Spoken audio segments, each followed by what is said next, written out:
Mr. President, Secretary General, Excellencies, ladies and gentlemen, there are times in history when the decisions of nations are remembered by posterity. This is one such moment.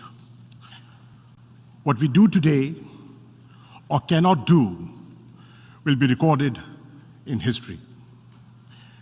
Driven by arrogance and emboldened by impunity, Israel has mounted a relentless onslaught on the occupied and beleaguered people of Palestine.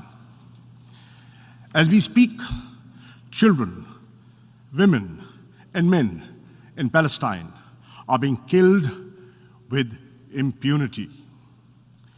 In 1 week of Israeli attacks, over 250 Palestinians have been killed and thousands injured. 1/3 are women and children. Death echoes in every home in Gaza. The Israeli airstrikes are responsible for the taking of every single life of the Abu Hattab family. 2 were women and 8 children. Let that sink in for just a moment. Hundreds of such tragedies are being enacted every hour in Gaza and other parts of the Palestinian territories. So far, over 50,000 Palestinians have fled their homes in Gaza. There is limited access to water, food, hygiene, and health services. Hospitals and access to water and sanitation services depend on electricity. Fuel for the power plants has almost run out. Gaza is plunged in darkness, literally and metaphorically. The only light is that of Israeli explosions. This is Palestine, where in full view of the world, the Israeli airstrikes bring down entire buildings to kill and terrorize innocent Palestinians and even silence the media. It is time to say enough. The voice of the Palestinian people cannot and will not be silenced.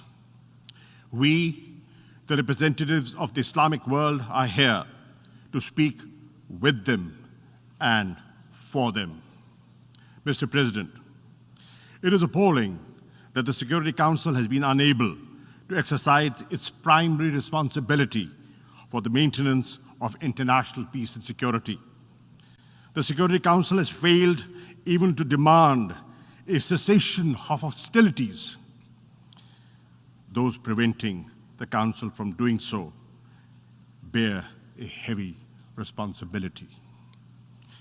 In these circumstances, the General Assembly must assume its own responsibility. We must not fail the Palestinian people at this critical juncture.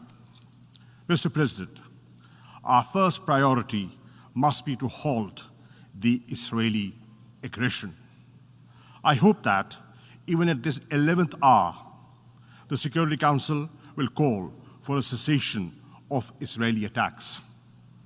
If it fails to do so, the General Assembly must make this demand on behalf of the entire international community.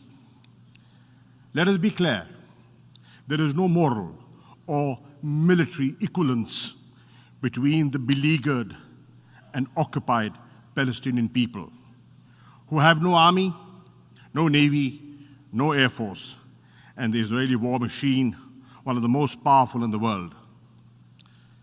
This is a war between a military occupier and an occupied people.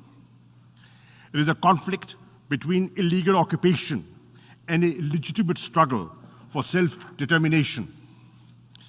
In this context, it is worth recalling General Assembly Resolution 2649 of November 1970, which affirms the legitimacy of the struggle of peoples under colonial and alien domination, recognized as being entitled to the right to self-determination, to restore to themselves that right by any means at their disposal. Second, we should mobilize all possible humanitarian help for the devastated Palestinian population in Gaza and other parts of the occupied territories. In addition to the UNRWA emergency appeal, the Secretary General should launch a comprehensive humanitarian assistance plan to provide succor and sustenance to the Palestinians. We need to send medical teams, medicines and other supplies, food, other necessities to Gaza and other parts of the occupied Palestinian territories. We welcome the access being provided by Egypt to Gaza. Israel must open all access points to Gaza to ensure the timely and urgent delivery of international assistance. Third, the General Assembly should call for concrete steps to protect the Palestinians. We should deploy an international protection force, as was called for in the General Assembly Resolution ES 10/20 and as demanded by the Islamic Summit Conference on the 18th of May 2018. If the Security Council cannot agree to send the protection force, a coalition of the willing can be formed to provide at least civilian observers to monitor a cessation of the hostilities and supervise the provision of humanitarian help to the Palestinians. We also call on the Secretary General and the High Commissioner of Human Rights to offer protection to Israel's Arab citizens who are being lynched and murdered by fascist Israeli gangs at the present time. Fourth, the General Assembly should condemn Israel's forcible and illegal eviction of Palestinians, including in Al-Jarrah district of Jerusalem, and continued construction of Jewish settlements. The onslaught against Palestinians worshippers in Haram al-Sharif and Al-Aqsa Mosque, the first Qibla of Islam, during the month of Ramadan, and Israel's brutal and indiscriminate aerial and land bombardment of Gaza. Israel's crimes against humanity should not escape accountability. There should be no impunity for violation of international law, including the Fourth Geneva Convention and other human rights conventions. The Human Rights Council, the ICC, and the ICJ and other avenues should be activated to ensure Israeli accountability for its war crimes. Fifth, we must revive concrete efforts to end Israel's occupation of the Palestinian territories and to dismantle the illegal settlements and the apartheid-like regime Israel has imposed in the occupied territories. The General Assembly should secure unconditional implementation of Resolution 242 of November 1967, in which the Security Council declared the inadmissibility of the acquisition of territory by war and demanded that Israel withdraw its armed forces from territories occupied in the 1967 war.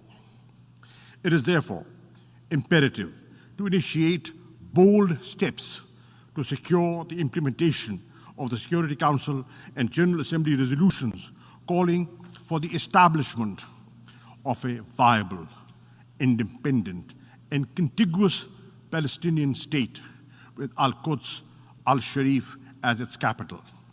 Pakistan, endorses President Abbas's call for an international conference to secure a peaceful settlement. Mr. President, the Palestinian tragedy is at the heart of the turmoil and the conflicts in the Middle East. It is also the principal root cause of the humiliation and anger in the Muslim and Arab world. Anger which breeds extremism and often spawns acts of violence. A just solution for Palestine is imperative for the maintenance of regional and global peace and security. Clearly, the onus for restoring peace rests on Israel. It must end its occupation. It must implement the resolutions of the Security Council and the General Assembly. This General Assembly session must send a clear message to the Palestinian people and to Israel. It is only through determined and decisive action that this Assembly can restore the credibility of the United Nations and demonstrate its effective role in preserving world peace and global order based on equity and justice. I end with a verse from a great resistance poet of Pakistan.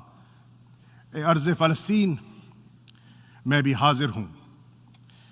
O land of Palestine, I too am there for you." I thank you. I thank the Minister for Foreign Affairs of Pakistan for his statement.